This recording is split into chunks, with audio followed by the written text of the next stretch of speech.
¿qué tal? Muy buenas tardes, bienvenidas, bienvenidos a todos y a todas. Estamos de entrada muy contentos con la respuesta que hemos tenido con esta convocatoria, porque somos más de 150 personas ahora mismo las que estamos conectándonos. Muchas más las que habéis respondido al interés por la convocatoria que hemos hecho. Y además lo que más nos sorprende es que estáis viniendo desde ciudades muy dispersas, tanto de aquí de Europa como la que debería ser la anfitriona, que es Barcelona, hasta muchas otras de aquí de España y de algunos otros países de Europa, hasta muchas de Iberoamérica, donde además pues agradecemos también el guiño que nos responden, ¿no? Ciudades como Lima, Buenos Aires, Córdoba, bueno, muchísimas ciudades de diferentes países. Si os estamos agradecidos es fundamentalmente porque prestáis atención a una iniciativa como esta, que es la presentación de un libro, pero también porque nos estáis regalando ese precioso tiempo bueno, que siempre es escaso y que tenemos que decidir qué hacer con él. Entonces, que hayáis decidido entregarnos esta horita y media que vamos a pasar juntos, más o menos, pues en realidad nos reconforta y nos alegra bastante que haya sido así. En realidad, cuando he visto este súper éxito de la convocatoria, me preguntaba si lo que más os interesaba eran el tema de la innovación o el tema de la gestión o el tema de la cultura. Quizás, y solamente quizás porque estamos todos convocados con este tema, el interés es por los tres temas, por los tres objetivos, ¿no? Si es así, pues bienvenidos, estáis de suerte, este es el lugar correcto donde estar en estos momentos. Porque lo que vamos a hacer a partir de ahora es presentar un libro que acaba de salir, que es este, que es La innovación en la gestión de la cultura. Y es un libro que habla precisamente de cómo combinar todos estos elementos, estos tres elementos. Presentamos este libro que ha sido coordinado y editado por Luis Bonet y Manel González Piñero, que son profesores de la Universidad de Barcelona y que por consiguiente también ha sido publicado por la propia Universidad de Barcelona. Es un libro que conjuga, cuando ya lo tengáis en vuestras manos, pero ahora lo vais a ver mucho más conforme vayamos hablando, conjuga lo que es la reflexión y el análisis con la práctica y con la experiencia empírica, en definitiva. Es decir, que es un libro que combina aquello que es ese prodigio, bueno, ese círculo prodigioso de la gestión cultural, que es aprender de lo que se hace para luego teorizar con lo que se hace y aprender a su vez de lo que hemos teorizado, ¿no? Entonces es como un círculo virtuoso que en definitiva es lo que hace que cambiemos, ¿no? Que mejoremos. Entonces por eso esto lo ligo con esta principal idea que tiene que ver con la innovación, porque hablar de innovación también tiene que hablar, bueno, hace referencia fundamentalmente a hablar de cambio. Y si hablamos de cambio, efectivamente creo que es muy oportuno en nuestros momentos, porque si hay algo que todos estamos constatando constantemente, ya tengamos biografías más largas o biografías más cortas, es que el mundo está en un acelerado cambio. Nuestras sociedades están inmersas en un cambio social vertiginoso, no nos cansamos de hablar del cambio tecnológico, de los constantes cambios también históricos que se producen a una velocidad de vértigo. Y bueno, pues también, ¿por qué no? Porque es que es así, también se están produciendo cambios de índole cultural y también muy rápidos, ¿no?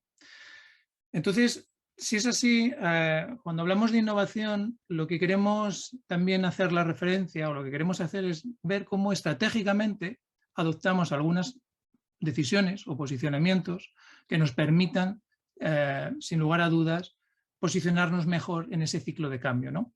De que hablar de innovación es hablar de estrategia y en este caso en el ámbito de la cultura, que es de lo que vamos a hablar, ¿no? Durante esta mesa, durante toda la presentación, hemos pensado abordar diferentes aspectos de la innovación en la gestión de la cultura y lo vamos a organizar a partir de tres mesas. Tres mesas que es la primera que va dirigida a reflexionar sobre las distintas formas de innovar, luego una segunda mesa que está mucho más relacionada con la tecnología, Y la tercera y última mesa sobre todo abordará la cuestión de la dimensión social en la innovación cultural. Pero antes de entrar a todas estas mesas, lo que sí que me gustaría es darle la palabra a Lluís Bonet y a Manel González Piñero, los dos coeditores. Y antes de dejarles hablar, porque ellos nos darán algunas claves de por qué este libro existe y para qué lo han hecho y por qué es conveniente leerlo, solamente recordaros unas cuestiones técnicas. Yo me quedo como moderador de toda la sesión y perdonad, no me he presentado. Me llamo David Márquez, soy gestor cultural, analista, con lo cual estoy aquí porque algo me toca de este tema y porque me han llamado para hacerlo. Pero además de todo esto, me quedaré como el guardián del tiempo de toda la sesión. Vamos a intentar ser muy estrictos con el tiempo para que nadie nos frustremos y para que de alguna manera la conversación sea lo más ágil posible. Y luego, por otra parte, sugeriros que todas las preguntas o observaciones o cualquier comentario que queráis trasladarnos, lo hagáis a través del canal de preguntas y respuestas que lo debéis tener aquí abajo en el Zoom. Y a partir de ahí nosotros lo recogeremos e intentaremos, en la medida que sea posible con este encaje de tiempo, trasladárselo a los diferentes ponentes. Con esto yo creo que ya podemos empezar la presentación como tal. Lluís, Manel, el tiempo es vuestro y os escuchamos. Muchas gracias, David, por esa presentación. La verdad es que estamos muy contentos, muy felices, esa es la verdad. Digamos, cuando un libro pues, sale a la luz y sale a la luz después de un periodo un poco largo, porque este libro empezó pues, hace muchos años y después tuvo algunas pausas y luego vino el COVID, pero finalmente estamos súper contentos, ¿no?, de tener el libro entre nosotros. Y yo quisiera explicar muy brevemente, y Manel ahondará en el tema, un poco por qué quisimos hacer ese libro y por qué pensamos que la innovación en la gestión de la cultura, no en la cultura, sino en la gestión de la cultura, es un tema fundamental, ¿no? No es porque, de entrada, en el sector cultural la gente da por supuesto que todo el mundo es creativo. No necesariamente que somos capaces de transformar esa creación o esa creatividad en innovación. Y ese es en buena medida el papel del gestor cultural, ¿no?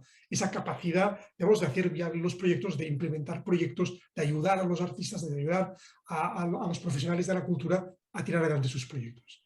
Y nos preocupaba que pusiéramos solamente el énfasis en el contenido artístico, en la propuesta, en la creatividad, y no pusiéramos suficientemente la mirada en otros aspectos, como puede ser la innovación ligada a la experiencia significante, es decir, que para las audiencias, para la gente que participa en el proceso cultural, fuera aquello algo maravilloso, o en el propio formato, en la funcionalidad, o en el modelo de negocio, en el modelo de gestión, que había muchos elementos y que los gestores culturales hemos de ser factores de innovación, hemos de ser innovadores nosotros mismos. Y de aquí nace un poco la idea de hay casos fantásticos, quizá muchos de ellos en la periferia, quizá no muy conocidos, ¿por qué no les damos luz?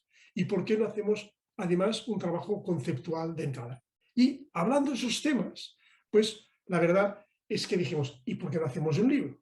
Y como que Manel es un experto en temas de innovación, su tesis doctoral iba sobre ese tipo de temas, pues hablando con él salió la idea del libro.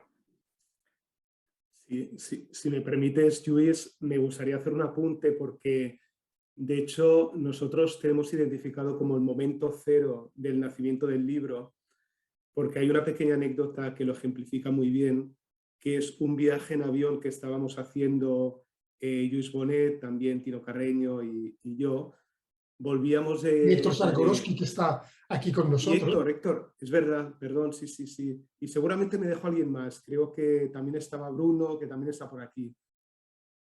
Y volvíamos de la Universidad Nacional de Asunción porque, bueno, estábamos colaborando con ellos para poner en marcha los estudios de gestión cultural y tomamos un avión con dirección Buenos Aires y justo cuando estábamos acercándonos empezaron a haber unas turbulencias muy feroces. De hecho, yo no era consciente de que en Buenos Aires podía pasar eso.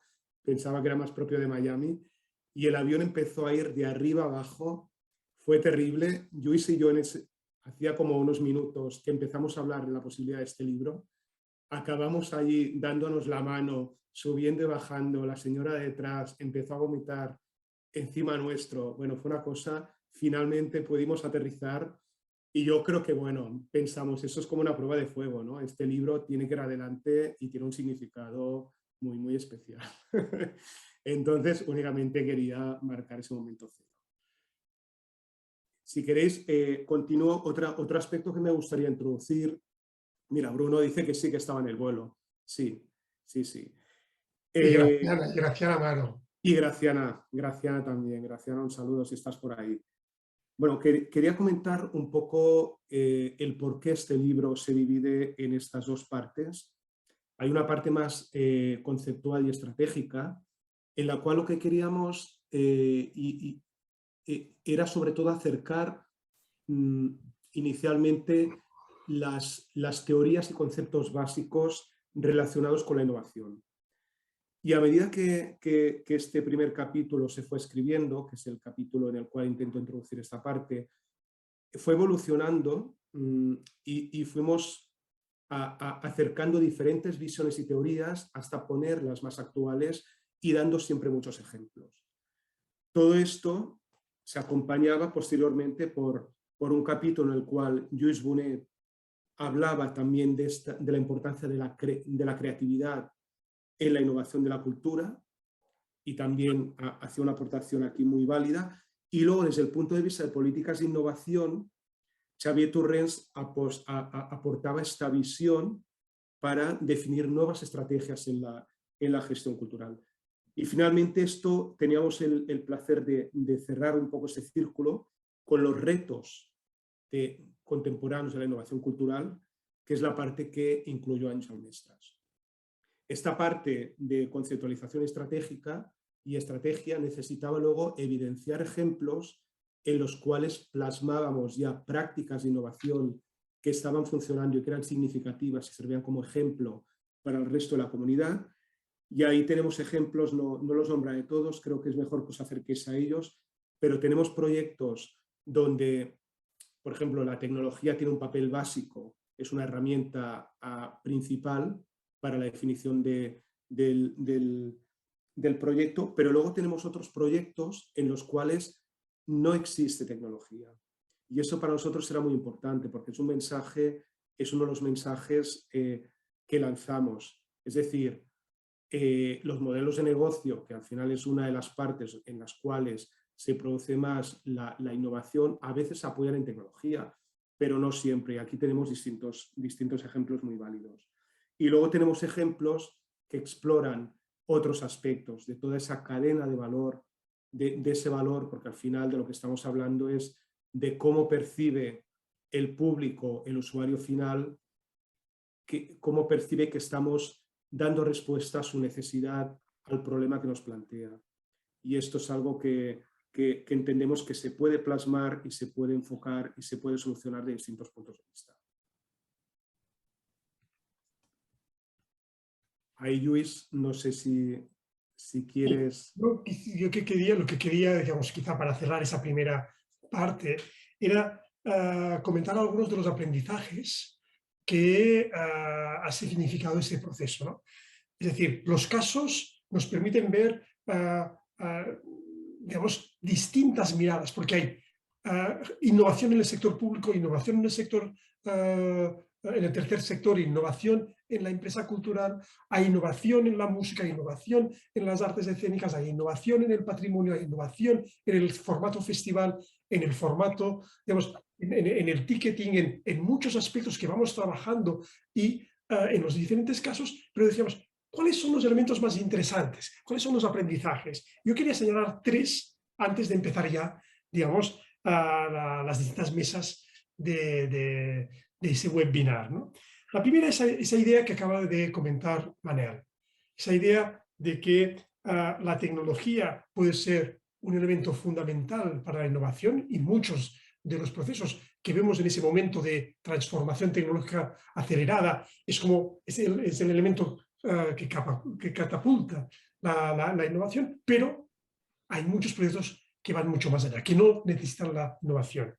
La segunda idea es la importancia del contexto y del tejido cultural local. Y eso lo enlazo con la idea de impacto social, ¿no? Es decir, la interrelación entre innovación y contexto local, la capacidad de adaptación y la capacidad de incidir en la sociedad.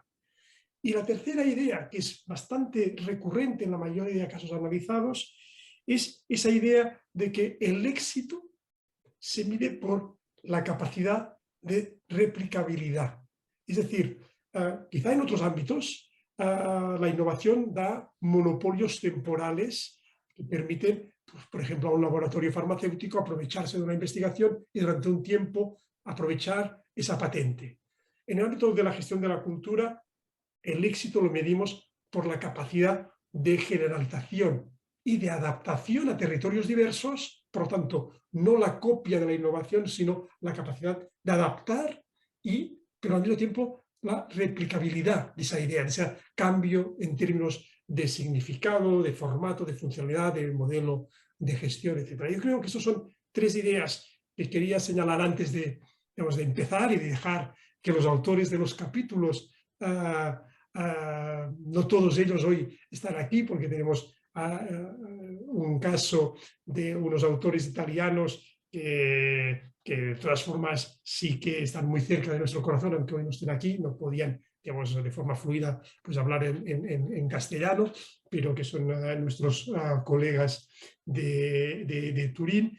Y por otro lado, también Àngel Mestres, que hoy no nos puede acompañar, pero en cambio sí tenemos el enorme placer de tener al que era el coordinador del proyecto que Àngel usaba para ilustrar su reflexión conceptual, que es Art for Change, que es Tomás Guido, y que además estará en esta primera mesa redonda a la que vamos a empezar pues, de forma casi inmediata. No sé, David, yo creo que... Muy bien. No, Luis, la palabra, creo que el tiempo lo estamos midiendo. No, vamos midiendo muy bien. No, pues yo te invitaría, Luis, a quedarte porque te encargarías de moderar ahora la siguiente mesa. Manel, luego te recuperamos un poquito más adelante.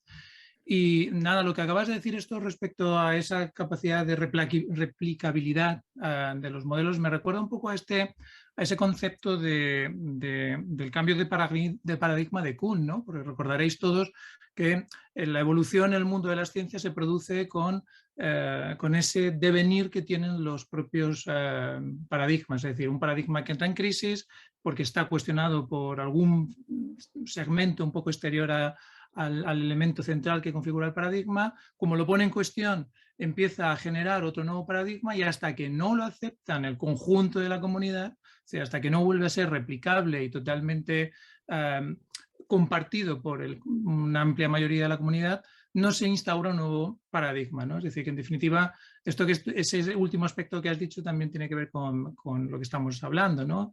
De que la innovación en el fondo lo único que hace es como regenerar de alguna manera esos paradigmas en los que vamos moviéndonos, ¿no? Como gestores culturales. Bueno, pues ahora sí que me gustaría que iniciarais la siguiente mesa. Es la mesa en la que estaría bien que discutierais sobre las distintas formas de innovar, que hicierais algunas otras aproximaciones al tema. Y bueno, todo vuestro, Luis, ya os rescato yo un poquito más adelante. Muy bien, muchas gracias, David.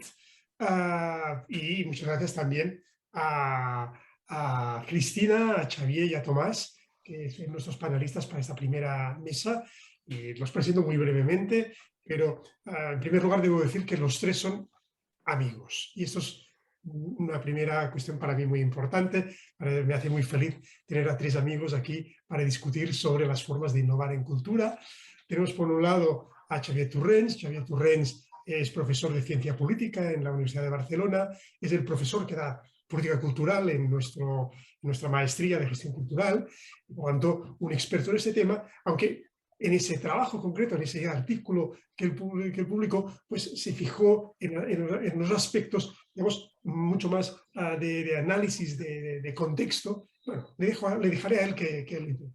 La otra persona que tenemos con nosotros es Cristina Rodríguez. Cristina es gestora cultural, una larga, ya larga experiencia, aunque es muy joven, una ya larga experiencia, primero al frente de una sala de teatro importante por su capacidad de innovación, una pequeña sala del Poble Sec de Barcelona, y después, y desde hace unos años, como gestora, gerente de una compañía, desde un punto de vista de creatividad y de formato y de creación digamos, de esa capacidad, de esa experiencia innovadora, significante, muy interesante, que es una compañía especializada en espectáculos para bebés.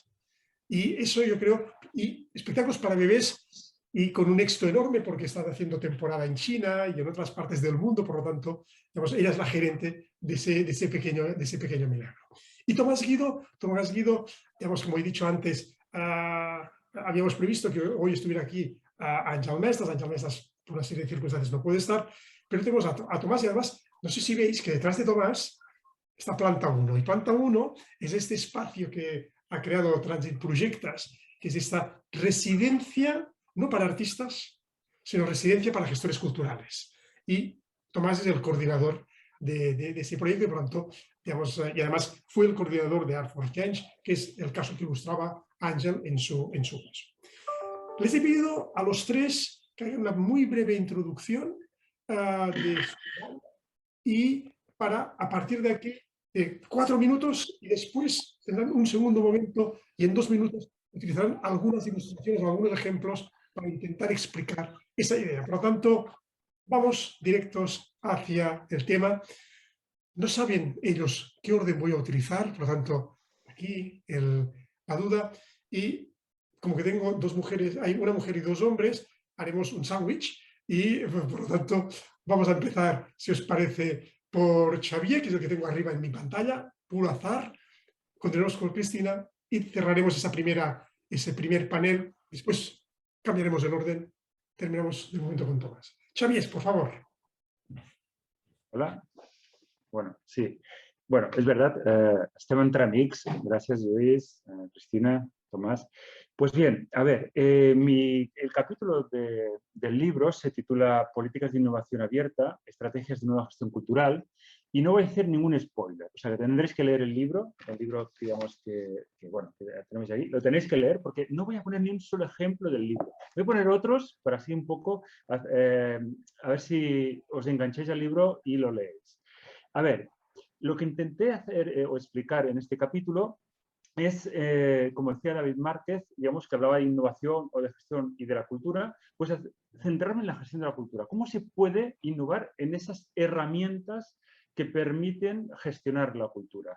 Entonces, es verdad que en el capítulo del libro me enfoqué mucho más con un enfoque, que es el de la nueva gestión pública, que de hecho tiene raíces quizás más en la economía, pero bueno, eso tiene que ver ya con mi historia, incluso en el máster de gestión cultural. Yo recibí la asignatura de política cultural de un maestro aquí presente, Lluís, y entonces como Lluís es economista, pues tomé ese enfoque. Hay que decir que a fecha de hoy, digamos, reformado o innovado, vamos a decir esta palabra, innovado un poco todo el aspecto de nueva gestión cultural, centrándome más en algo más metodológicamente de ciencia política o más politológico, trabajando hasta, digamos, vamos a decirlo así, un compendio de 80 herramientas que pueden servir a las gestoras y los gestores culturales para innovar. Y voy a poner algunos ejemplos, digamos. Pero insisto, no están en el libro, o sea, que tenéis que leer el libro si queréis adentraros. No tienes mucho tiempo, Xavier, con lo cual... No, ya lo sé, ya lo sé. Para Tengo aquí el cronómetro, no te preocupes, Luis. Entonces, a ver, por ejemplo, en la estrategia de la coordinación, una de las herramientas que está muy en boga últimamente en nuestro país, digamos que es el hecho del design thinking aplicado a temas de cultura, ¿no? Y eso tiene que ver más que nada con los que coordinan. Por ejemplo, no sé, Cristina, que está coordinando ahora, pues, siendo gerente de todo un grupo y tal, pues ahí, por ejemplo, desde ese ámbito se puede, digamos, aplicar. Luego tendríamos cartografía de políticas. Eso ya es una herramienta más politológica, simplemente la menciono. En la estrategia, por ejemplo, de la capacitación, que es otra manera de diseñar políticas culturales, ahí encontraríamos algo que también está muy en boga últimamente, que es hacer co-creación en diversas artes, en teatro, en cine, en gestión de equipamientos culturales, etcétera, etcétera. Y encontraríamos algo fundamental, digamos, y voy a poner un ejemplo muy conocido en la ciudad de Barcelona, que parecería que, vaya, ¿por qué se ha tardado tanto en innovar? Hay una herramienta politológica que se llama gestión sobre el terreno, que implica aproximar lo más posible toda la gestión cultural, sea de artes o de patrimonio, etcétera, lo más posible al ciudadano. Pues bien, algo que ahora se está hablando mucho, que es, por ejemplo, de Barcelona Distrito Cultural, nació en 2017, o sea, son 4 o 5 años atrás, o sea, se innovó hace muy poco aplicando esta herramienta. Y así podríamos hablar de muchas otras, ¿no? En la estrategia de la ciudadanía encontraríamos, por ejemplo, cómo en los centros escolares llevar proyectos culturales como las tertulias literarias dialógicas o, por ejemplo, porque ya me quedan como medio minuto solo, en la estrategia de la cultura propiamente dicha, que es una de las estrategias fundamentales, pues no puedo acabar sin mencionar algo que es uno de mis hobbies, digamos, y aficiones, que es el cómic. Pues, por ejemplo, aquí, crear un hub o crear un clúster. Y en Barcelona tenemos, por ejemplo, el Triángulo Friki. El Triángulo Friki es todo ese triángulo de la ciudad donde se encuentran la mayoría de tiendas, por ejemplo, de cómics y de libros de fantasía, aunque ahora les ha dado una competencia que es las Galerías Maldá, que han creado otro hub. Por cierto, en plena crisis económica, y con esto acabo, plena crisis económica y sociosanitaria, en las Galerías Maldá, por ejemplo, no queda ni un solo espacio de local libre. O sea, significa que estas innovaciones sí funcionan. Pero para el resto tenéis que leer el libro. 4 minutos 20 y medio. Cristina, ¿cómo lo ves tú desde la mirada de alguien que es una gestora de base, que está sobre el terreno y que se mira lo que publicamos los que estamos en la teoría, quizá con una cierta distancia? Pues yo primero dar las gracias por la invitación a formar parte del webinar y lo que reflexioné sobre el nombre de la mesa, ¿no? Diferentes formas de innovar. Estuve reflexionando sobre ello y pensé que la posibilidad de innovar o la estrategia de la innovación se adapta perfectamente a nuestro tiempo, ¿no? A un tiempo cambiante, de tendencia, un tiempo líquido, casi ya gaseoso, porque cada vez cambia de forma mucho más rápido. Lo que pensé fue que se puede innovar desde cualquier coordenada, desde cualquier espacio, desde las ideas, desde los materiales, desde cualquier eslabón de la cadena, incluso modificar el eslabón de la cadena de valor, eliminarlo y modificando la longitud de esta cadena. Por ejemplo, recordé, Xavier ha hecho ejemplos actuales, pero yo, que vengo de la historia del arte, también me gustaría citar ejemplos históricos. El ready-made de Duchamp, cuando se le ocurrió utilizar objetos como obras de arte, o Pizzicator, ¿no? O todo el equipo de Pizzicator, que quisieron llevar el teatro épico al proletariado y empezaron a mostrar sus espectáculos en plazas, en calles, en fábricas, en espacios que hoy denominaríamos como no convencionales. Todo esto hace que desde un proyecto de base, que normalmente no son proyectos cómodos, tenemos un poco personal, estructuras muy pequeñas, mucha carga de trabajo, hacemos multitareas, hacemos el multitasking, estamos haciendo distribución, estamos haciendo producción, estamos haciendo comunicación a la vez y mientras tanto en el descanso hacemos de community managers. En ese mapa la innovación está en una innovación que yo podría llamar como intuitiva, que es la de o resolutiva, frente a los problemas, poder innovar de forma rápida en la resolución de problemas. Eso, si tú puedes resolver un problema y haciendo o trabajando de forma diferente, pues lo que podrás hacer es ese pequeño acto de innovación, sistematizarlo para aligerar la carga de trabajo, por ejemplo, en la estructura. Quería decir que sobre todo para los equipamientos que son relativamente más pequeños o de estructura pequeña, la innovación es más que una estrategia a seguir, es una necesidad, es para poder no solo estar en el futuro, sino también ser en el presente. Muy bien, Cristina. Te lo has hecho aquí. Nos has hecho bajar, ¿no? En el terreno. Y además has dicho una cosa muy importante, ¿no? La innovación es eso que constantemente hemos de dar respuesta porque los problemas, digamos, y hemos de facilitar el trabajo, ¿no? Tomás, ¿cómo lo ves tú y cómo hemos de innovar? Bueno, muchísimas gracias. Me he colado en este foro. Estoy encantado de poder aportar mi voz acompañado de este club de expertos.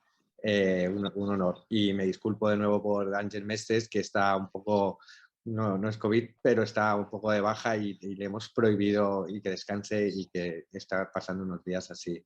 Que tiene que descansar mucho, está bien, que nadie se preocupe, pero le toca descansar. Entonces, me disculpo y intentaré intentaré explicar un poco acerca de unos apuntes sobre el capítulo, que desde donde planteábamos, sobre todo, yo creo que el gran punto importante que propone el capítulo de Ángel y desde la experiencia de Transit en la gestión de procesos de acompañamiento a gestores culturales como Planta 1, como Art for Change y al acompañamiento de todos esos agentes culturales muy conectados con el desarrollo de prácticas artísticas en contextos sociales.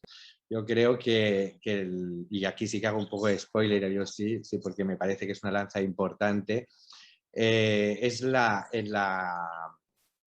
la construcción de comunidades, ¿no? Como una forma de innovar, ¿no? En la oportunidad de pensar en esa construcción de comunidades como espacios desde donde rodear el tema de centrarnos a trabajar en temas sociales, generar esos espacios de encuentro de cuidados, esos espacios y esos espacios de participación e inclusión, ¿no?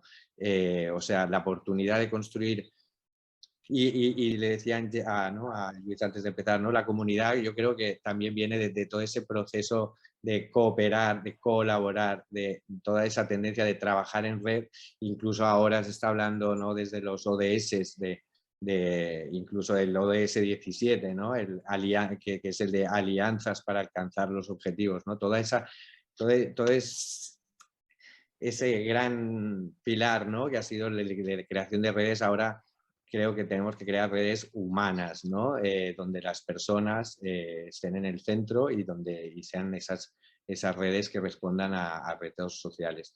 El capítulo plantea tendencias, escenarios desde donde construir esas comunidades y posibles soluciones, ¿no? Que hemos encontrado en esta práctica de pensar la innovación desde estos procesos de acompañamiento, ¿no? Que deben hacer las instituciones y los proyectos, ¿no? Como espacios de cuidado. Fantástico, Tomás.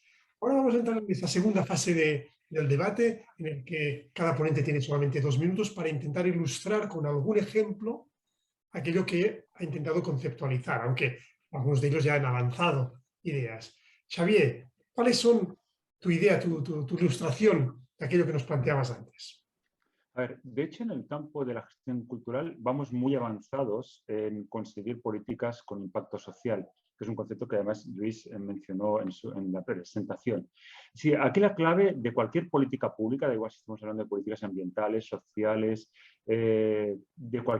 educativas, de cualquier ámbito, lo importante, y este es un concepto clave dentro de la Unión Europea y más allá, es que tengan impacto social. Es decir, que no estén pensadas para dentro, vamos a decirlo así, o de la administración pública, si hablamos de política cultural, o que no estén pensadas para dentro de las empresas privadas o las empresas, digamos, del tercer sector, sino que estén pensadas en ese impacto que llega a la sociedad.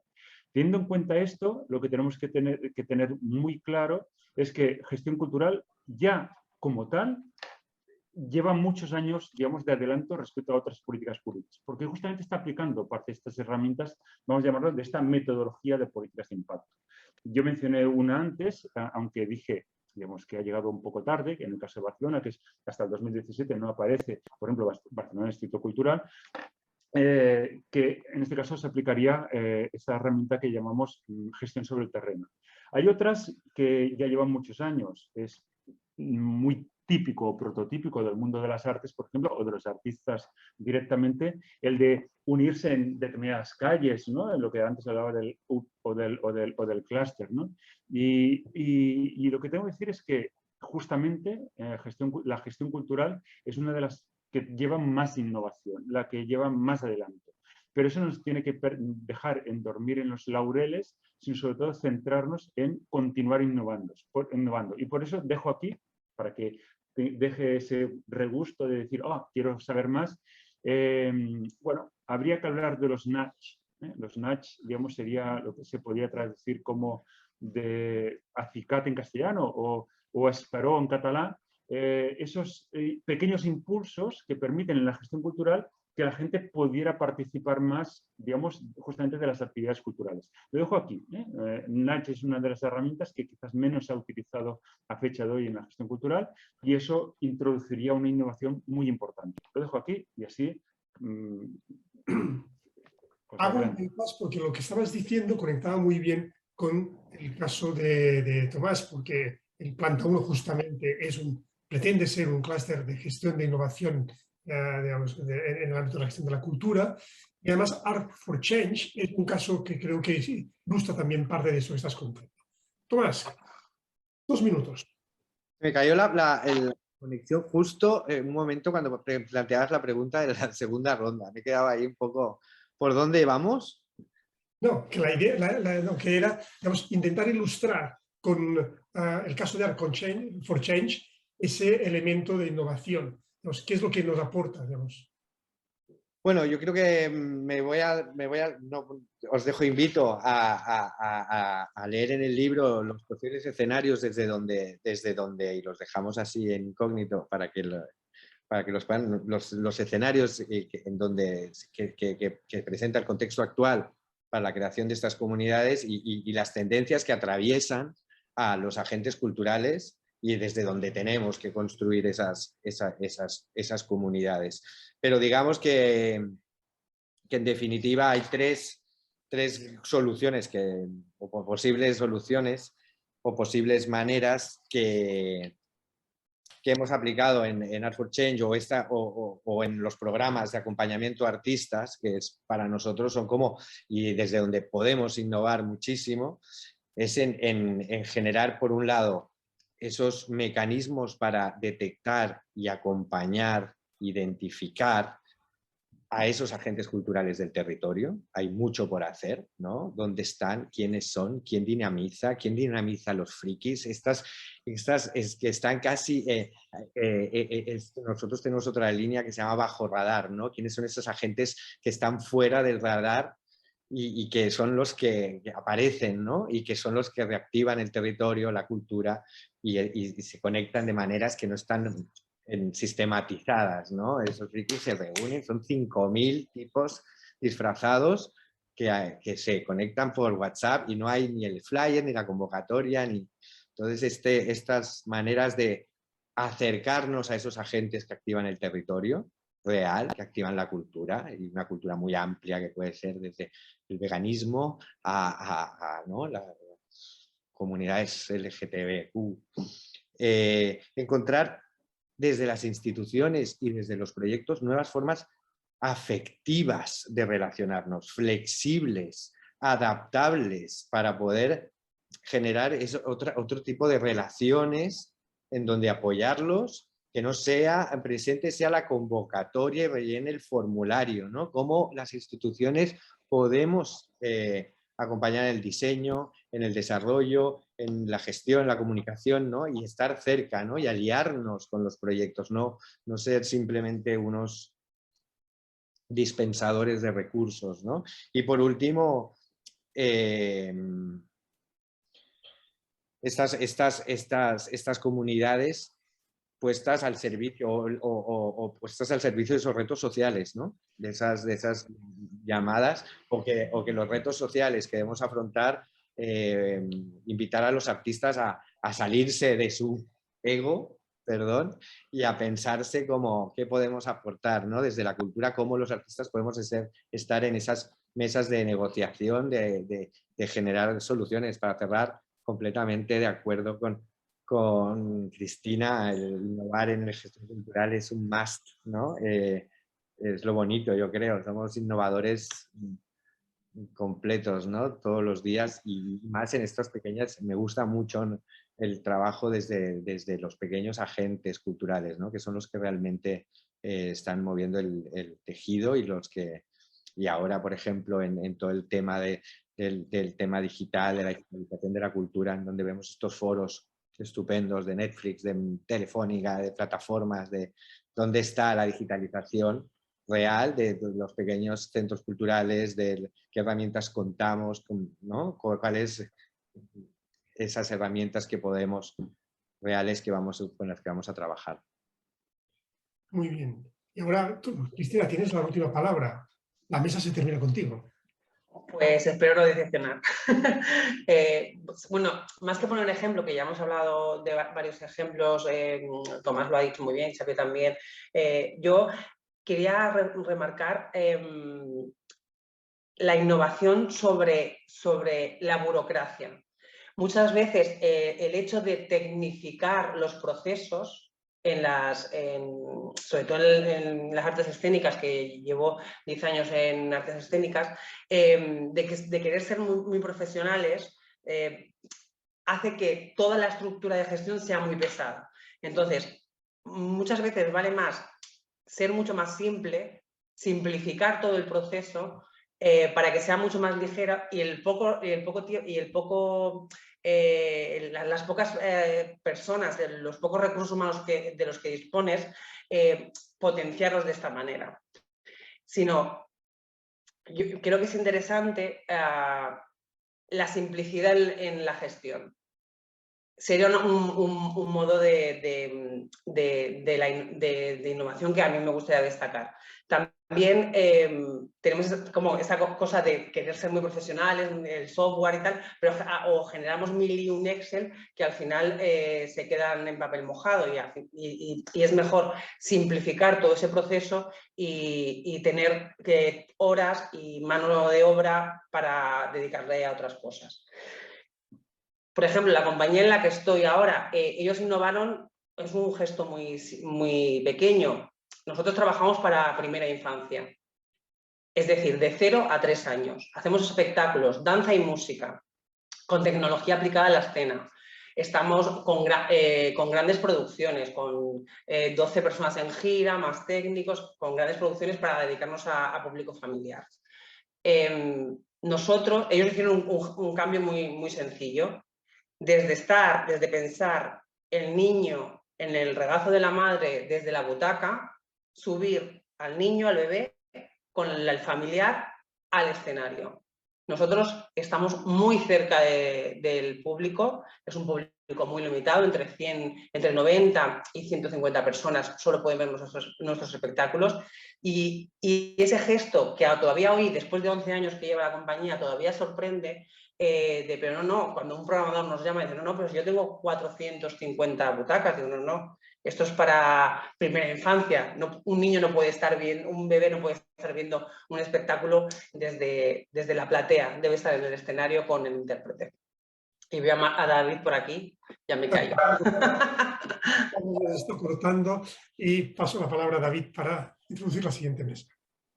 Y qué de retos que nos habéis planteado con todas esas nuevas, con todas esas posibilidades para aplicar la innovación, ¿no? Desde luego, es abrir y abrir el abanico muchísimo, pero sobre todo yo creo que si hay algún reto, hablando de innovación, es cómo utilizar la herramienta, la tecnología para innovar, ¿no? Pues de eso vamos a hablar en esta segunda mesa, que en este caso pues la moderará Manuel González Piñero y con Manuel te dejo a ti con todos tus ponentes y presentando la mesa.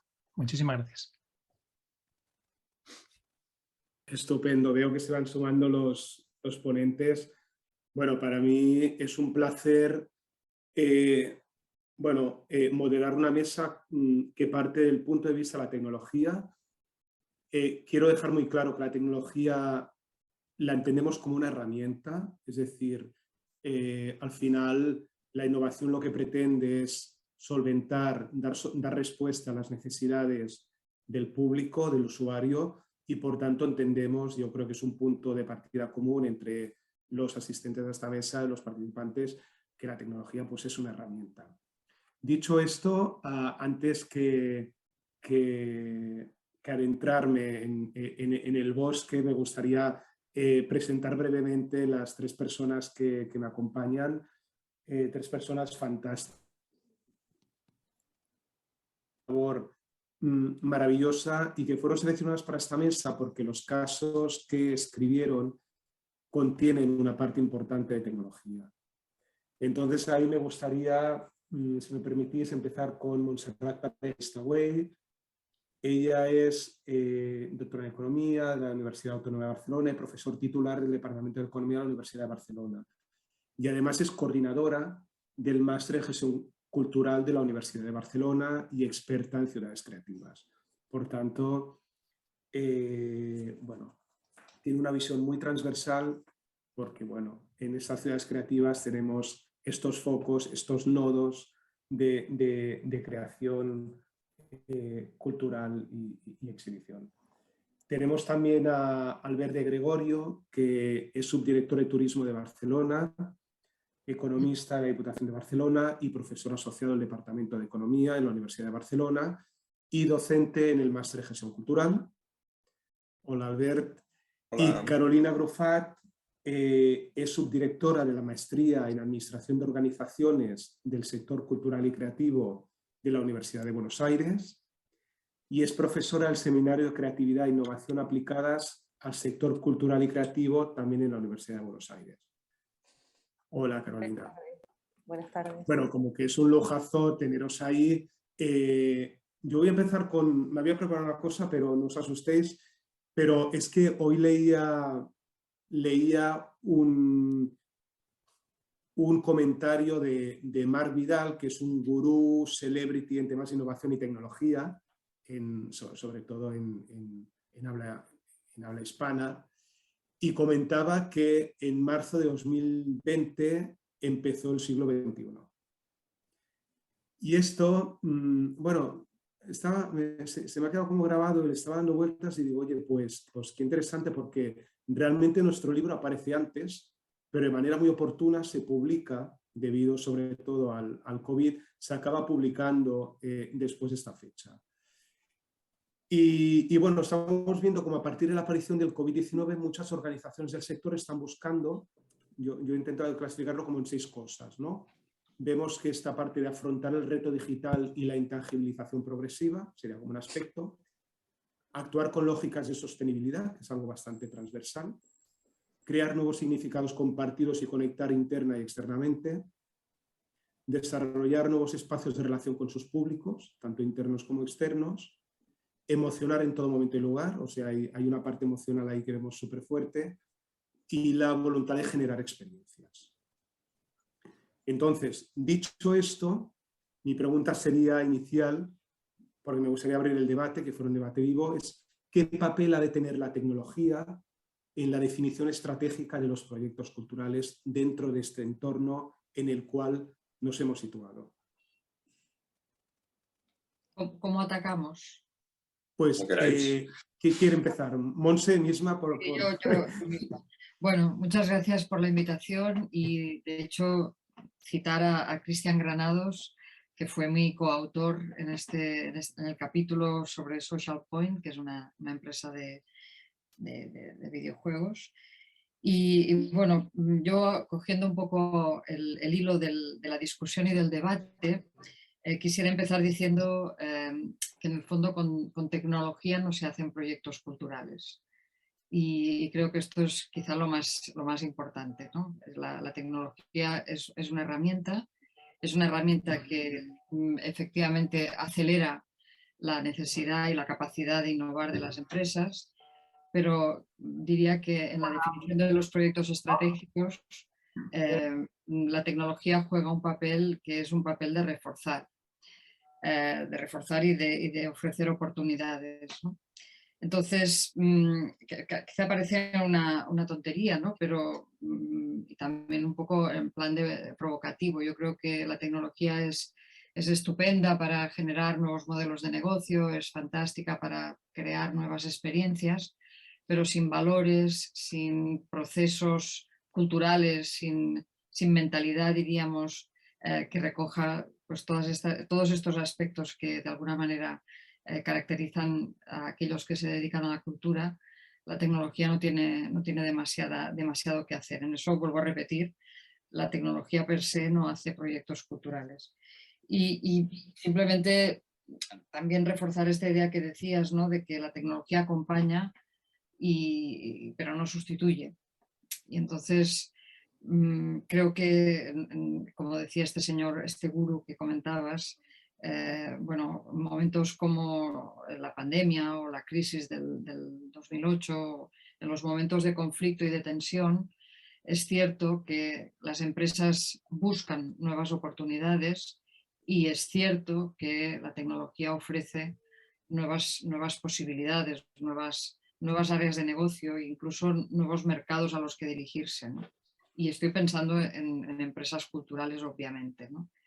Y no quiero alargarme. Adelante los demás, interrumpir. No sé, vamos a hacerlo lively, ¿no? Esto pues va adelante. Si queréis hacer alguna aportación ahí sobre lo que comentábamos, sobre el papel que ha de tener la tecnología en la definición estratégica de proyectos culturales.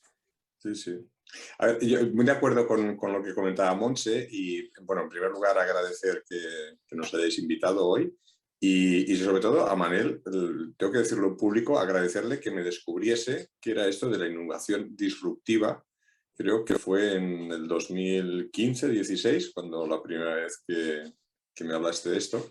Y entonces voy a elevar a categoría mi experiencia personal. Es decir, yo llevo bastantes años colaborando con los cursos de gestión cultural y la verdad es que la tecnología, cuando explicábamos los proyectos culturales, siempre era una herramienta más que estaba por ahí.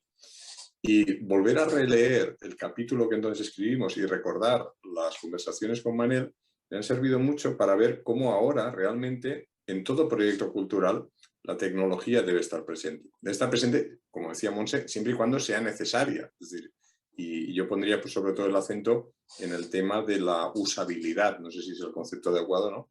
La usabilidad de la tecnología. Es decir, la tecnología no tiene sentido si no hay una necesidad que cubrir y no tiene sentido si no sabemos usarla, porque si no, al final, creo que en el espacio anterior alguien ha comentado que acabamos dedicando más recursos a la gestión de la tecnología que el beneficio que la aplicación de esta tecnología en el proceso de gestión cultural genera, ¿no? Entonces esto es algo básico. Como muy bien decías, el siglo XXI empezó en el 2020 y a mí me ha recordado, por ejemplo, pues que ahora creo que estamos utilizando Zoom, ¿no? Y sin embargo, durante muchos años había una herramienta para hacer esto que estamos haciendo que se llamaba Skype y lo estamos haciendo con Zoom. ¿Y por qué no lo estamos haciendo con Skype? ¿No? Entonces la tecnología estaba ahí, no la hemos usado y sin embargo alguien ha aparecido y nos ha puesto Zoom aquí, incluso a nivel de universidad, pues como sabe Montse y el resto de compañeros, en la Universidad de Barcelona empezamos con una herramienta para hacer este tipo de reuniones y hemos acabado con otra, ¿no? ¿Por qué? Bueno, pues porque seguramente esta era la que más usabilidad y más fácil de utilización tenía. Bien, yo tomo ahí la palabra. Agradezco también mucho la invitación, es realmente un gusto estar compartiendo este espacio. Y bueno, yo quería ubicar a la tecnología como en un marco de valores, digamos, como en una mirada, porque en general los que nos dedicamos a trabajar con tecnología, creo que nos identificamos más con la cultura digital en general. Y bueno, creo que lo importante para pensar el papel de la tecnología tiene que ver con poder ver un poco la especificidad que tiene esa cultura digital. y que sin duda tiene que ver con co-creación, pero tiene que ver también con personalización de los contenidos o de los servicios culturales. Tiene que ver también con modelos de negocio nuevos, como se venía hablando, ¿no? Digamos, diversidad de formatos y de modelos que se han generado y se generan actualmente. Tiene que ver también con bueno, herramientas para gestionar datos, para poder utilizar los datos que tenemos también en las organizaciones para poder ponerlos al servicio del planeamiento y de las estrategias.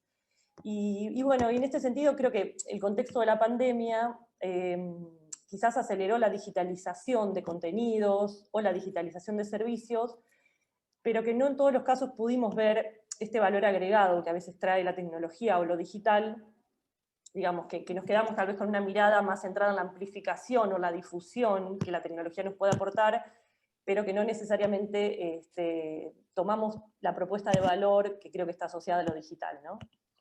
Quería sumar eso un poco como contrapeso de lo que se venía diciendo. Muy bien, fantástico. Aprovechando algún comentario que habéis hecho ahí, por ejemplo, Alberta hablaba del coste de la adquisición de conocimiento de la tecnología, ¿no? De cuánto tiempo puedes acabar invirtiendo ahí y cuánto tiempo acabas dedicando al proyecto. En relación con esto, os quería preguntar, ¿no? Porque parece que es algo que tenemos como identificado. Y mi pregunta sería, ¿hay un conocimiento suficiente de la oferta tecnológica y sus potencialidades desde las organizaciones culturales? Y eso teniendo aquí a Montse, coordinadora de Máster de Gestión Cultural, tú también, Carolina, de la maestría. Mi pregunta es, quizás hay que introducir perfiles con otro tipo de conocimiento o hemos de formar a los profesionales de gestión cultural también el conocimiento de las nuevas tecnologías. Ahí, pues... Sí. Carolina, voy yo y después vas tú. Dale, dale. Y después Albert.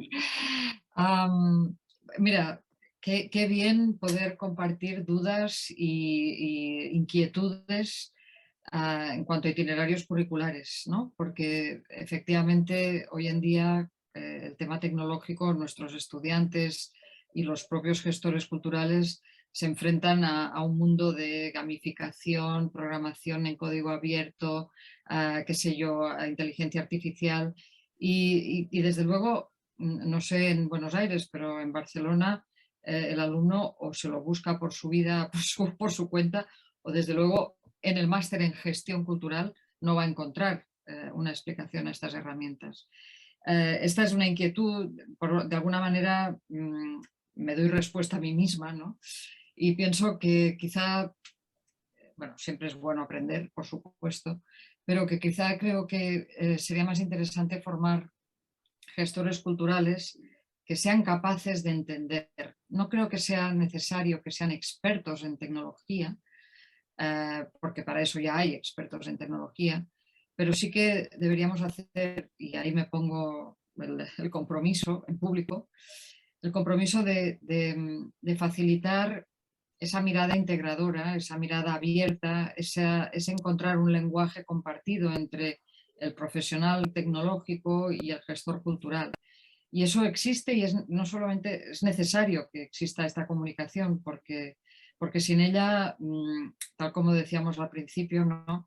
Esas posibles oportunidades tanto de negocio como de experimentación, como de nuevas experiencias para el usuario, pues nos estamos perdiendo una parte, ¿no? Enfocándonos únicamente con la visión más tradicional. Ahí lo dejo, creo que es muy importante y muy interesante incidir en esa flexibilidad en la mirada, en esa capacidad para generar un lenguaje de comunicación con la tecnología desde la gestión cultural. Sí, y sumo a lo que decía Montserrat, encontrar también esas zonas de cruce, ¿no? entre ciertas especificidades muy particulares.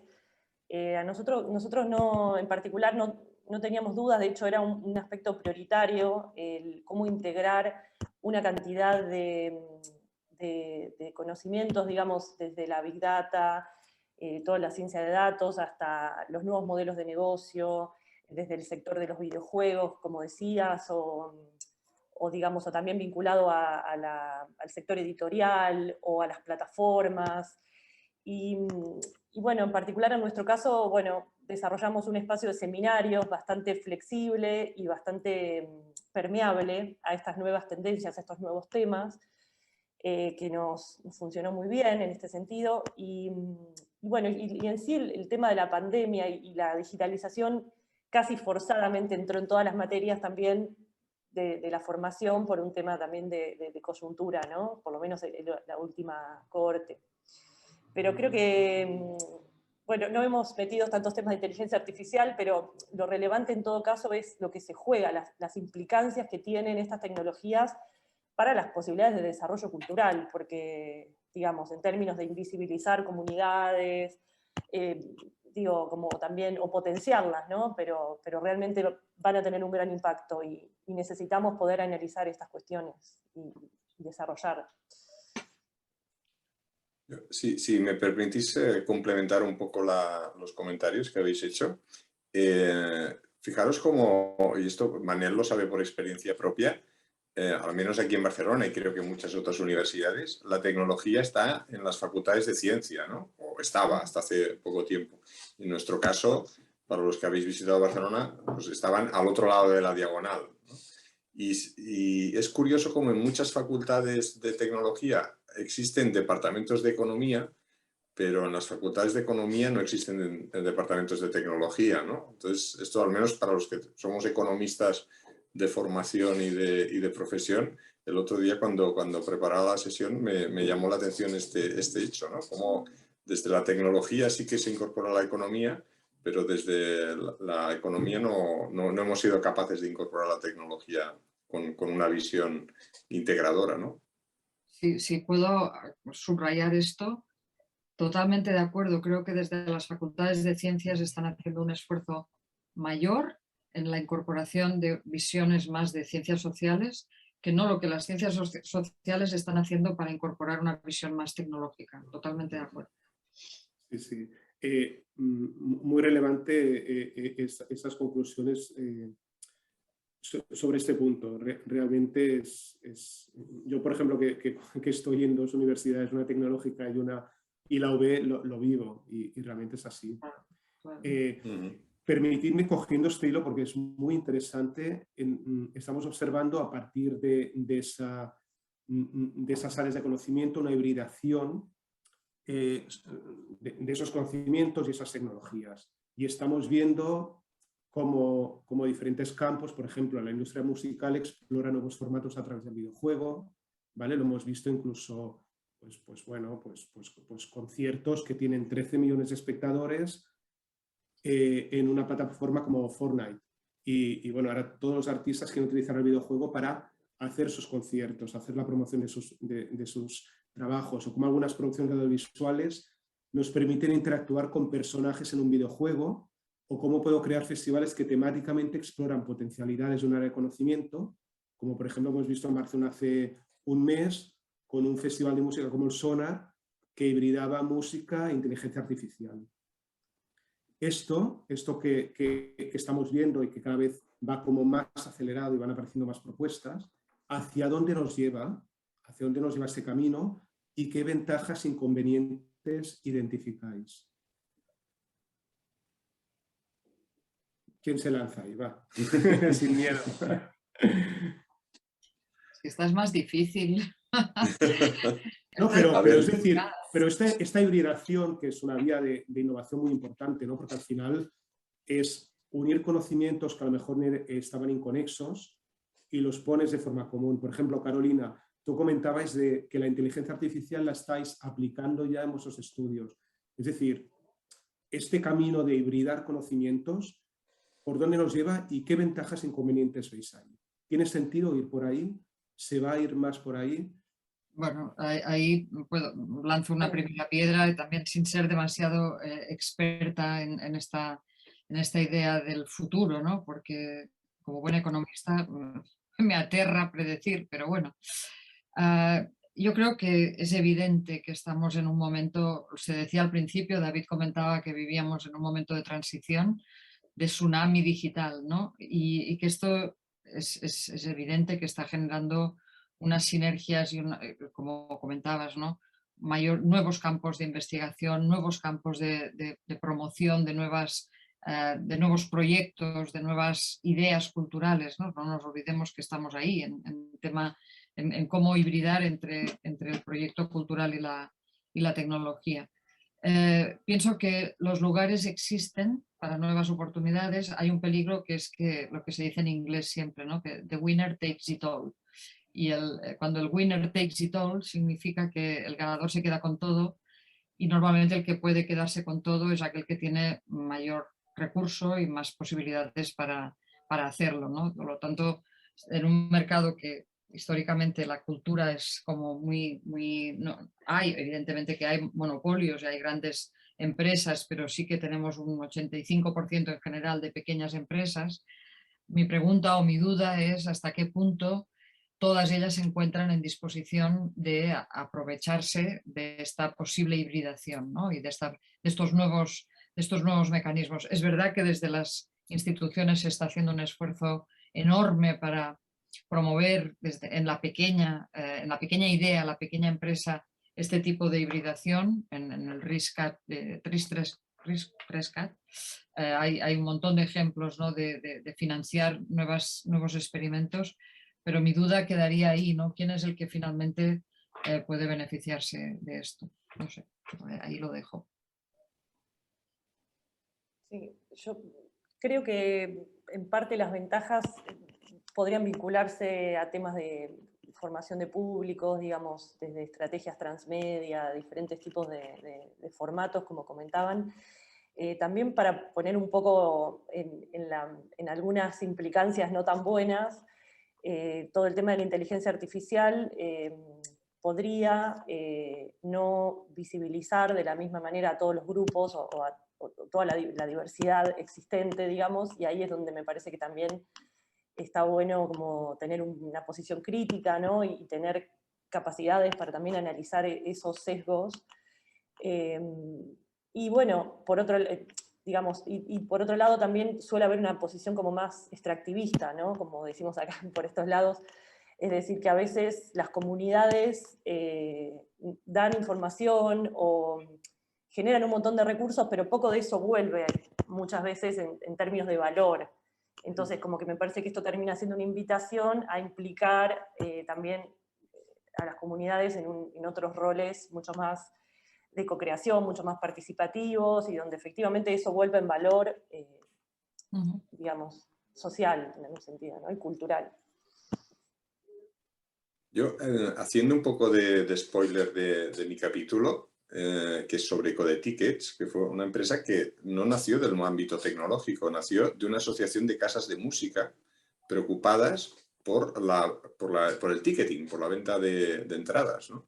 Y a partir de ahí, a partir de esa necesidad, en el 2008, o sea, ya hace unos años, son capaces de desarrollar una innovación que en aquel momento aparece, que es la capacidad de vender entradas con mayor flexibilidad de lo que había hasta entonces, y importante, en aquel momento tienen un apoyo de una cosa que en aquel momento se llamaba Plan Avanza, que es una ayuda pública que les permite, que es el trampolín que les permite crecer. Pero lo que quería remarcar es sobre todo la necesidad, ¿no? Aquello de que la necesidad azuza al ingenio, ¿no? Pues en este caso es un caso muy, muy típico, y animo, pues claro, a la lectura del caso, porque es un buen ejemplo de cómo en un entorno que era muy diferente, que eran de grandes empresas que tenían el monopolio de las entradas, pues se abre una nueva era en la que aparecen nuevas formas de ventas de entradas, y ellos aprovechan ese nicho, pero lo aprovechan por necesidad, porque no querían pasar por el tubo del monopolio de las grandes empresas. David, te vemos ahí y no sé qué indica exactamente esa presencia.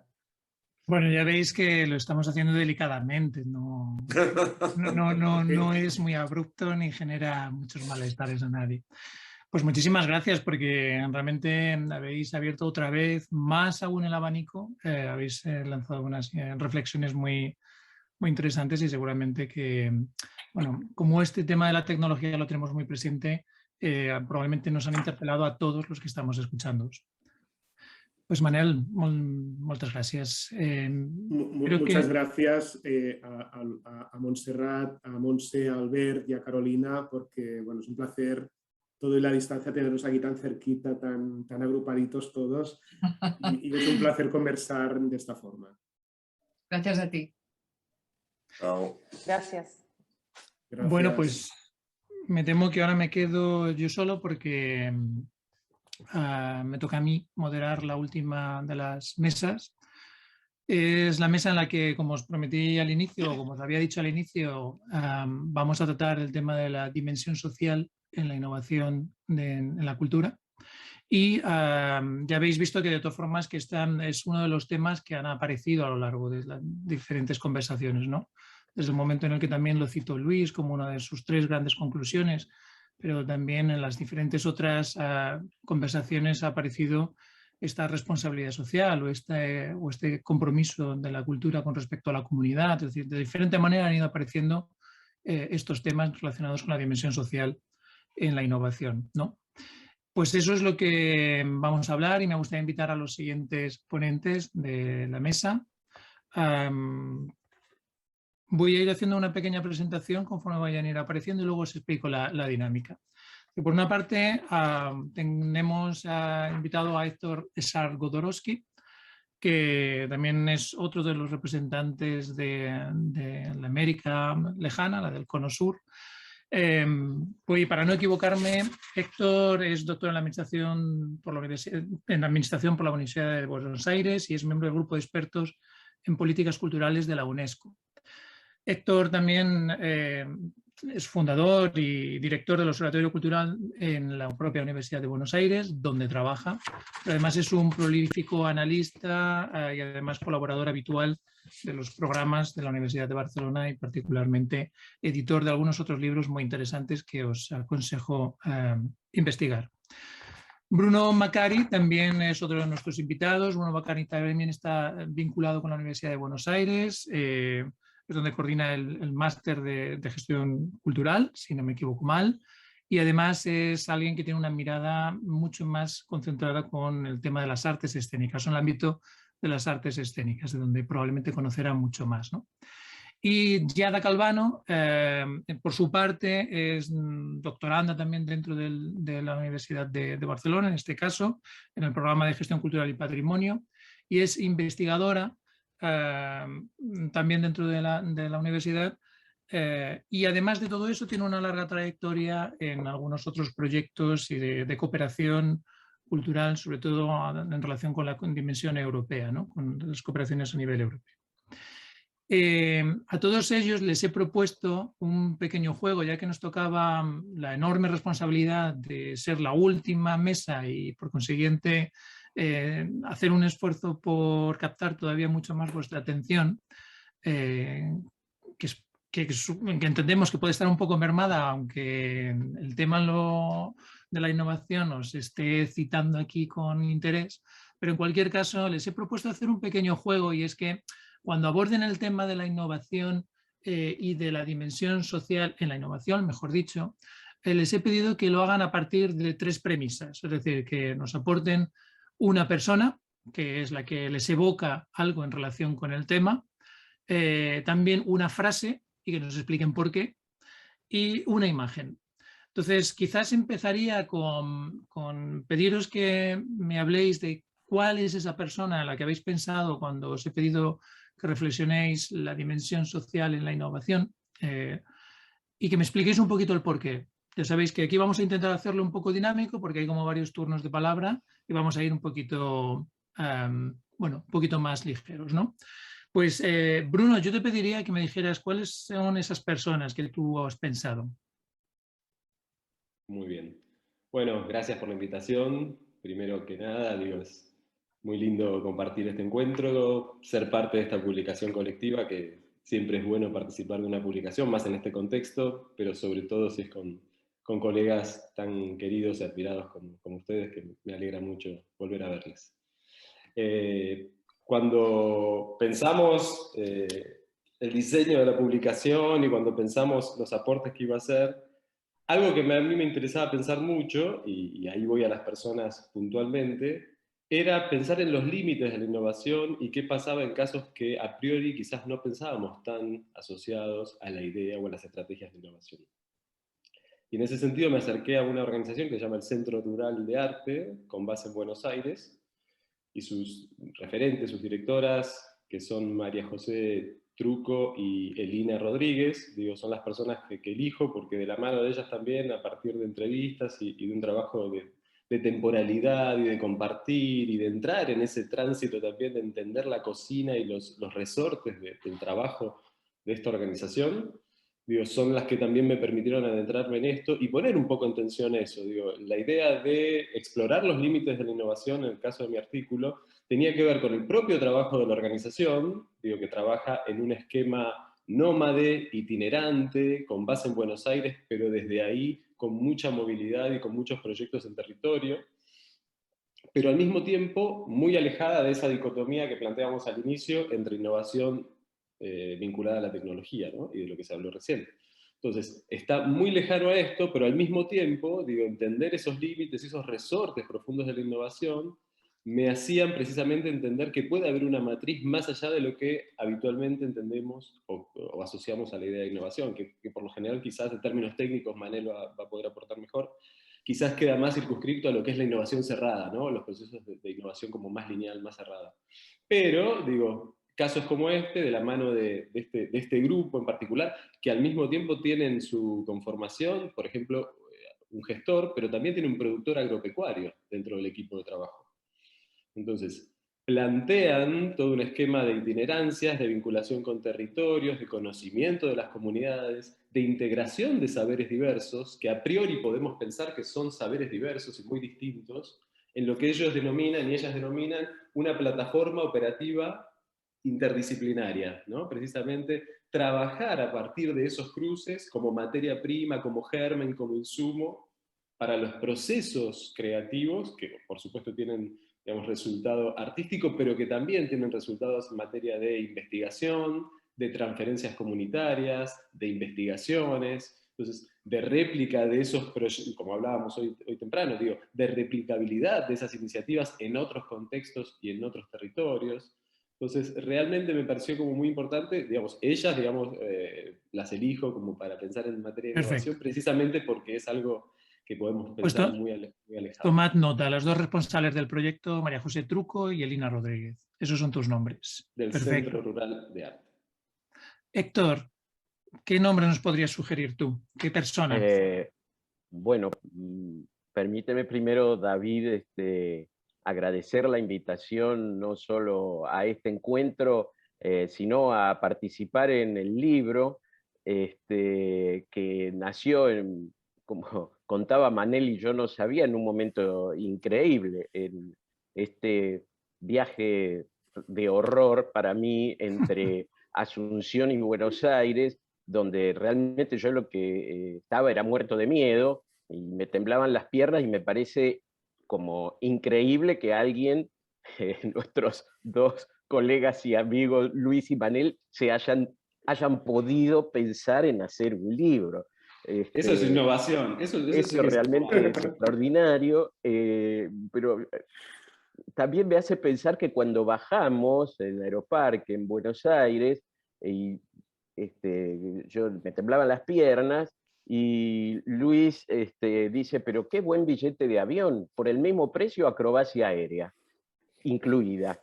Y yo digo, bueno, pero es que realmente hay gente que puede ver el vaso lleno, medio lleno, en ocasiones increíbles, así que valga el recuerdo de aquel momento, y felicitaciones por el libro, realmente. Mis personas, siguiendo la propuesta de David, como esta es la perspectiva social, digamos, me parecía difícil elegir una persona, así que elegí cuatro que están vinculadas de una u otra manera a este proyecto que yo expongo en el libro, y que me parece un proyecto muy interesante por sus aspectos innovativos y por otros aspectos también, sociales, culturales, etc. Así que si el libro trae la posibilidad de acercarse al proyecto, también me parece un aporte más que se puede hacer. Las personas son el maestro José Antonio Abreu, un venezolano músico que inspiró a mucha gente a hacer orquestas sinfónicas con personas con muy pocos recursos económicos.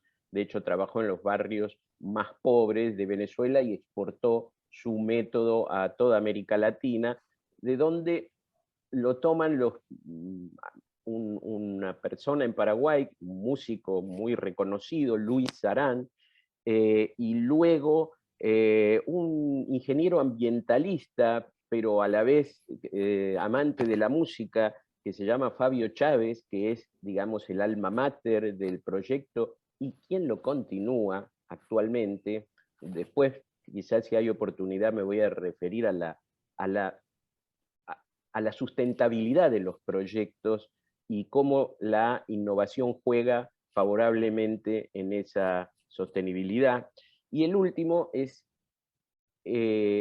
Nicolás Gómez, que es, entre comillas, el luthier, el que fabrica los instrumentos con objetos reciclados que hacen la característica distintiva de la orquesta de Cateura, que es el caso que yo quise aportar a este libro.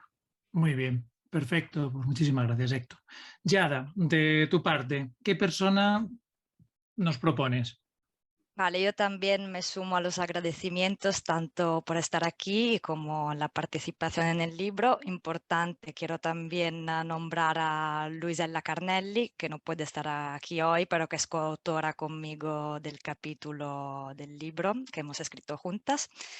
La persona que he decidido, bueno, sobre todo por una cuestión de innovación, que es un concepto relacionado con el empoderamiento, que puede estar más asumido en los últimos años en la gestión cultural, pero sigue siendo un concepto, diría, novedoso.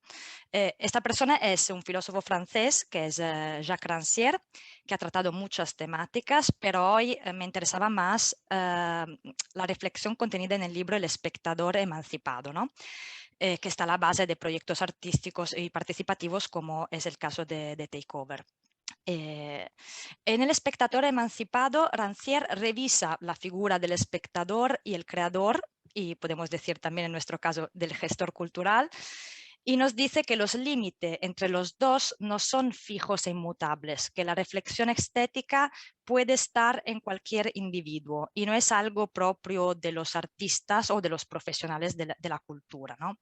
Así, él entiende el teatro como espacio de encuentro de la comunidad, un lugar de reflexión del grupo social y donde se redefinen nuevas fórmulas para que el espectador deje de ser tal y entre en una labor activa, también con todas las contradicciones que esto conlleva.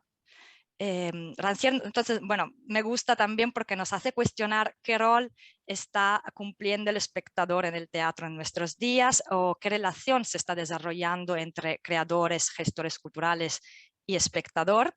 Y muy importante que esta emancipación, como le llaman, del espectador, es más bien la emancipación del creador, ¿no? O en nuestro caso podemos decir del gestor cultural, quien debe desarraigar los supuestos y las creencias que los ponen en el lugar del educador de las masas ignorantes, porque en realidad el espectador posee una capacidad activa de interpretación y entonces ocurre una ruptura, decimos, entre lo que son los que saben, que son los profesionales, y los que no saben, que bueno, sería el público, los espectadores. Muy bien, pues muchísimas gracias, Yada. Ahora os preguntaba también por la frase. Entonces, si queréis, lo que voy a hacer es compartir una pantalla. Ahora vamos a ir viendo como una serie para los siguientes pies que os estaba pidiendo.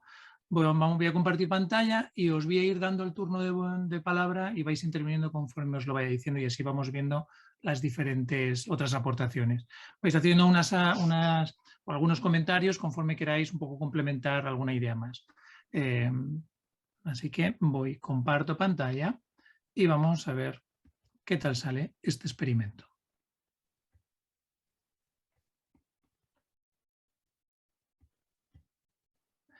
Muy bien, pues Héctor, creo que te toca a ti, ¿verdad? Efectivamente. Bueno, esta es una frase leitmotiv de la Orquesta de Cateura que nace y vive en un barrio que es el Basural de Asunción, y los músicos y el luthier fabrican todos los instrumentos de la orquesta con elementos que la gente descarta. Los encuentran en el basural y los tapitas, caños, latas viejas, y las transforman en instrumentos musicales que después se ejecutan. Pero a mí dos cosas me interesan de esto. La primera es la vuelta de, digamos, cómo esto se utiliza como herramienta de marketing, como herramienta de promoción, porque orquestas hay muchas, pero ¿cómo singularizar un producto y hacerlo diferente a lo que hay tantos? Porque, como decía al principio, el maestro Abreu se replicaron sus orquestas en toda América Latina. En muchos barrios hay programas públicos de sostén a gente sin recursos para que a través de la música pueda encontrar caminos de desarrollo. Pero en este caso le encuentran una vuelta más a partir de fabricarse sus propios instrumentos con elementos descartados. Y una de las cosas que trato de exponer en el artículo es si la innovación social es fruto de la necesidad y el azar, digamos, que se van concatenando efectos y causas hasta lograr una innovación, o dónde y cuándo, y si existe, hay una innovación planificada. Si se puede pensar en innovar. En este caso, digamos, en este proyecto, a mí me parece que hay una mezcla tan interesante de azares y reflexiones para sobre esos azares construir, que me parece digamos, un ejemplo virtuoso de la aplicación de la innovación con efectos sociales, porque realmente ha cambiado la vida de mucha gente. Los invito a ver, no solo en el libro fundamentalmente, pero si ustedes ponen Orquesta de Cateura en internet, van a encontrar gente que ha viajado por todo el mundo y que realmente ha cambiado no solo la vida de los ejecutantes, sino la vida de sus parientes también, sin pintar un mundo ideal, pero les ha abierto una brecha interesante. Vamos a la siguiente. Me parece que en este caso es ¿Giada? ¿Giada? Sí. Bueno, primero me ha gustado muchísimo la frase de Héctor, y creo que es una frase que se debería aplicar en la vida en general, ¿no? Como concepto. Sí, mi frase es esta: el arte no cambia el mundo, pero cambia la gente que cambia el mundo. El arte participativo empodera y emancipa, fortalece la comunidad, es una fuente de esperanza en la incertidumbre. Esta es la frase que concluye el libro Arrest les Arts, de uno de los grandes expertos de arte participativo, que es François Matarazzo. Y aunque el caso que trato en el capítulo con Luisella es del Festival Takeover, que se centra más bien en los procesos de empoderamiento de jóvenes en la gestión de un festival teatral y no tanto entonces los procesos de co-creación, me gustaba mucho de esta frase el enfoque en las personas, ¿no? Entonces el potencial del arte de cambiar a las personas y que estas personas a su vez puedan cambiar el mundo, ¿no? Y entonces esta emancipación, empoderamiento que se hace posible en los procesos participativos es el punto focal, ¿no? El punto importante, y esto es muy evidente en el caso analizado en el libro, en Takeover. Allí se lleva al extremo este proceso de emancipación, dejando el control total del festival en manos a jóvenes de entre 12 y 26 años. Entonces es de verdad un modelo de emancipación muy radical, podemos decir, ¿no? Y aquí también utilizo la palabra empoderamiento o emancipación porque son las que más se utilizan, pero no creo que las personas se tienen que empoderar. Más bien las organizaciones, los gestores culturales lo que tienen que hacer es proporcionar espacios, ¿no?, donde pueda haber un aprendizaje mutuo. Muy bien, pues muchísimas gracias. Bruno, creo que te toca a ti esta siguiente frase, que es la Claro que tuya. sí, exactamente. Y es una frase de las mismas referentes que acabo de mencionar, de las titulares del Centro Rural de Arte, que mencionan esta idea de que el desplazamiento es la estrategia para mantener orgánico el proyecto, en constante estado de composición y descomposición, y esta estrategia construye los proyectos al mismo tiempo que los mueve de lugar. Y creo que está totalmente, digo, es complementaria y alineada con lo que mencionaban Héctor y Giada antes, digo, la idea de los hallazgos, de lo azaroso, de lo eventual, de lo nómade, de lo no fijo, de lo no estanco, digo, esa idea del dinamismo de los procesos creativos, pero también con esa participación comunitaria que mencionábamos antes, desde un lugar, digo, de paridad, digo, incluso hasta de propiedad intelectual compartida, de modelos de gestión abierta, digo, donde un creador puede trabajar a la par de un fabricante de ladrillos o de un ingeniero forestal, aprendiendo y trabajando y desarrollando iniciativas creativas en base a, yo qué sé, experiencias de plantas nativas, por ejemplo, y desatando procesos creativos en base a ese saber integrado que tiene naturalezas y procedencias muy diversas, pero complementarias y en paridad. Entonces, esa idea de un proceso creativo abierto, azaroso, con desvíos, con hallazgos, con contradicciones, exploratorio, eventual, que se arraiga en los territorios también como espacio de exploración y punto de partida. Digo, en el territorio está ese inicio de las iniciativas que se van a desarrollar de una manera y con una integración comunitaria que también vuelve a la comunidad y participa, más allá de la forma que tome ese proyecto. Puede ser una residencia, puede ser una investigación, puede ser una publicación, puede ser un encuentro comunitario, puede ser todo eso junto, como distintas instancias del mismo proyecto, digo, pero la cuestión está en ese estar, en ese permanecer, en ese transitar, en ese escuchar los territorios, en ser parte, en poder ponerse a la par en un esquema de poner en común, de poner en relación saberes diversos en una iniciativa, en una plataforma de integración de saberes compartidos. Creo que esa es la síntesis y la idea de este movimiento y de esta transformación permanente. Muy bien, pues muchas gracias. Queda claro. Vamos a ir un poquito más rápidamente con las imágenes porque tenemos menos minutillos. Giada, tú nos has propuesto esta imagen. Vale, sí. Esta es la foto de la última edición, de hecho, del Takeover, y creo que, bueno, aquí en esta foto se ve como los mayores de 26 años no están presentes, ¿no? Porque la voluntad del York Theatre Royal no es la de controlar el proceso, sino de acompañar, poniéndose de un lado a estos jóvenes, ¿no?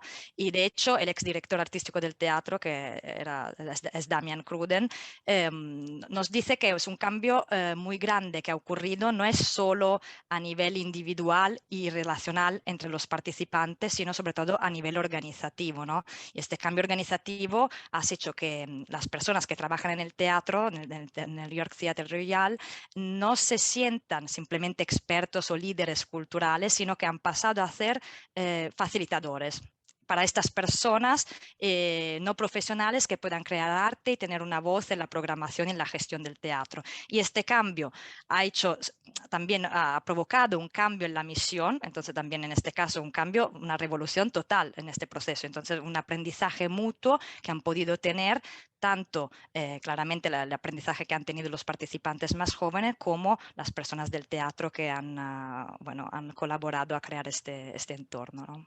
Muy bien. Pues Bruno, creo que la siguiente es tuya, ¿verdad? Sí, claramente.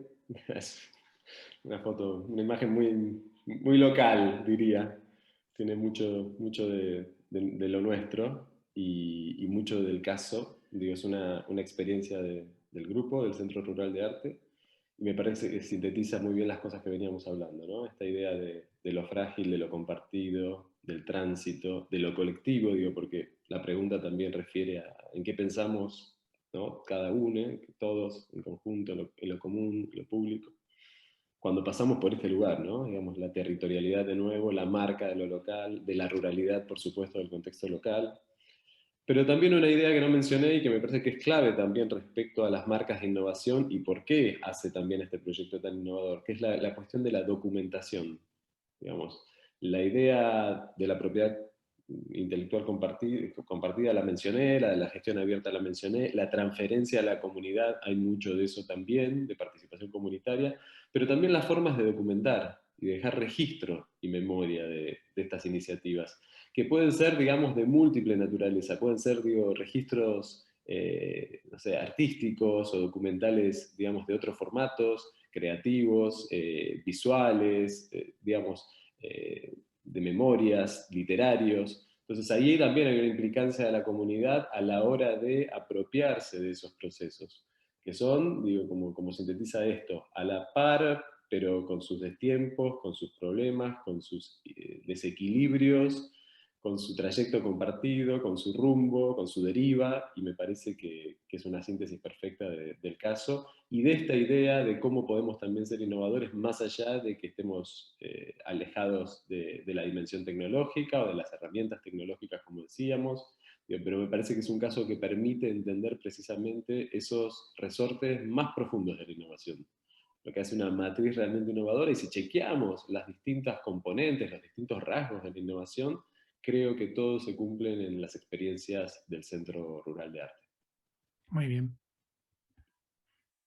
Y bueno, lo último es un vídeo que tiene un poquito más de duración, Héctor, y estamos pasándonos un poquito más de tiempo. Yo le voy a poner un ratito, de todas formas, la recomendación. La basura de una persona es el violín de otra en este tugurio construido sobre un vertedero en Paraguay.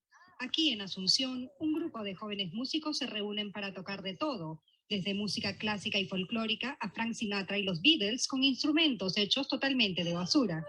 La orquesta e instrumentos reciclados de Cateura se inició hace 5 años cuando el maestro Fabio Chávez decidió enseñar a los niños que viven cerca de este basurero a tocar instrumentos musicales. A falta de dinero para comprar instrumentos, reclutó la ayuda de los residentes que se ganan la vida con la recolección y reciclaje de basura. Pronto, con la ayuda de la comunidad... Quizás, Héctor, lo que podemos decir es que efectivamente que busquen información sobre el proyecto, como nos ha recomendado antes. Si les interesan los aspectos de innovación y la reflexión sobre el proyecto, lo primero es leerse el artículo y a partir de ahí buscar toda la información. Hay muchísimo de esto en la red. Muy bien. Pues bueno, yo os agradecería la participación y si os parece bien paramos aquí porque nos habíamos comprometido a llegar a 35, nos hemos extendido 5 minutos, un poquito más. Muchísimas gracias a los tres por participar, por dedicarnos este tiempo. Gracias, muchas gracias. Y bueno, yo ahora os invitaría a Luis y a Manel a que volvierais otra vez conmigo para despedir.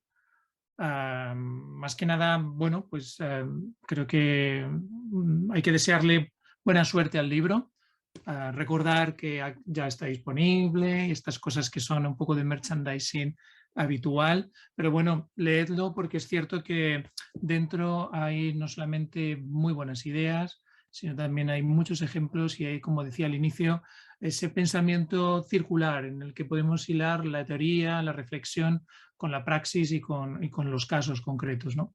Y además con una perspectiva muy rica y muy ampliada.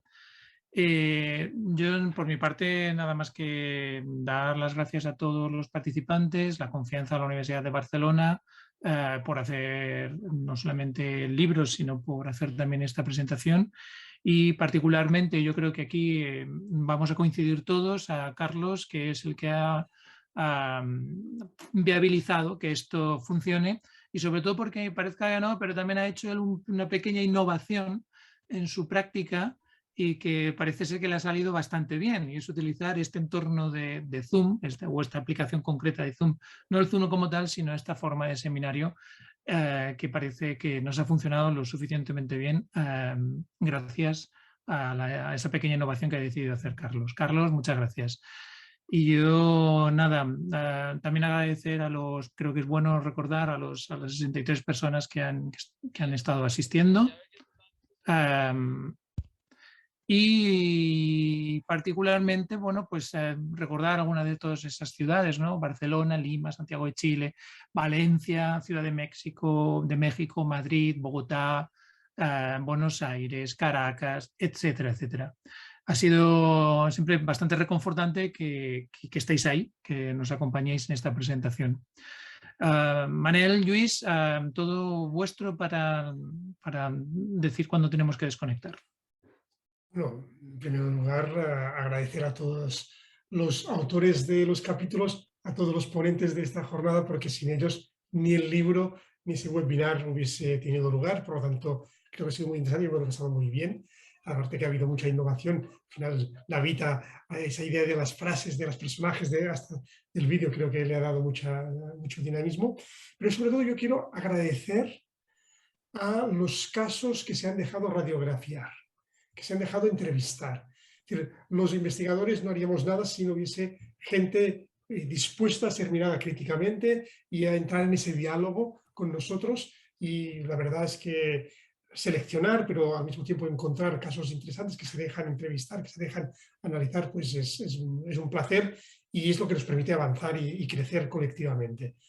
Evidentemente, agradecer también no los 63 era cuando el momento que tú lo has dicho, pero ha habido momentos que éramos muchísimos más. Lo que pasa es que, claro, al final de la sesión es normal que tienda a bajar la participación, y agradecerte a ti el haber llevado a cabo, y a Carlos, esta sesión. No sé si Manel quiere añadir algo más.